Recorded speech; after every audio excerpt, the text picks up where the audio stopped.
ఇందుట్లో వచ్చేసరికి ఏంటంటే తెలంగాణలో ఈ టీచర్లు ఎవరైతే ఉన్నారో ఆల్రెడీ చేస్తా ఉన్నారో వాళ్ళ గురించి కానివ్వండి, గవర్నమెంట్ టీచర్స్ ఇంకా కొత్తగా ఈ టీచర్ జాబ్స్ కోసం ట్రై చేసే వాళ్ళకు 2 ముఖ్యమైన విషయాలు.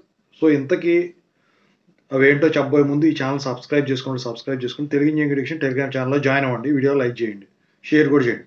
ఇక టాపిక్‌లో వెళ్తే ముందుగా ఇప్పుడు కొత్తగా టీచర్ పోస్టులు ట్రై చేసే వాళ్ళకొచ్చేసరికి టెట్ నోటిఫికేషన్ పడింది. అదే నోటిఫికేషన్ ఇప్పుడు ఎగ్జిస్టింగ్ టీచర్స్, గవర్నమెంట్ టీచర్స్ ఎవరైతే ఉన్నారంటే 2009 నుంచి ఉన్న వాళ్ళు ఎవరైతే ఉన్నారో సో, వాళ్ళకి గూడా ఈ టెట్ అనేది కంపల్సరీ అయింది ఇప్పుడు. సో, ఈ కొత్త టీచర్లు టెట్ ఎట్లాగో రాయాల్సిందే. Teacher eligibility test. దాని నోటిఫికేషన్ డేట్స్ కూడా చెప్తాను.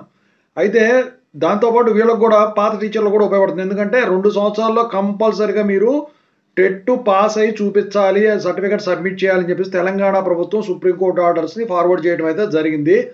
ఎందుకంటే మీ జాబ్ ఉండాలన్నా, మీకు ప్రమోషన్‌లు, ఇంక్రిమెంట్లు కావాలన్నా ఈ టెట్ కంపల్సరీగా పాస్ అయ్యి సర్టిఫికేట్ చూపించాలి 2 ఏళ్ళు అని చెప్పేసి చెప్పడం జరిగింది.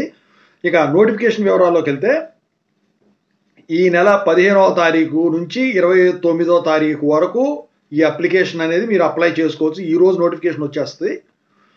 ఇక వచ్చేసరికి ఎగ్జామ్స్ ఎప్పుడుంటాయి? ఎగ్జామ్స్ జనవరి 3 నుంచి జనవరి 31, 2026లో షెడ్యూల్ చేయబడ్డాయన్నమాట. పరీక్షలన్నీ కూడా అప్పుడే జరుగుతాయి. ఓవరాల్‌గా అయితే నోటిఫికేషన్ గాని, ఇక రిక్వైర్మెంట్స్ గురించి గాని ఇదన్నమాట.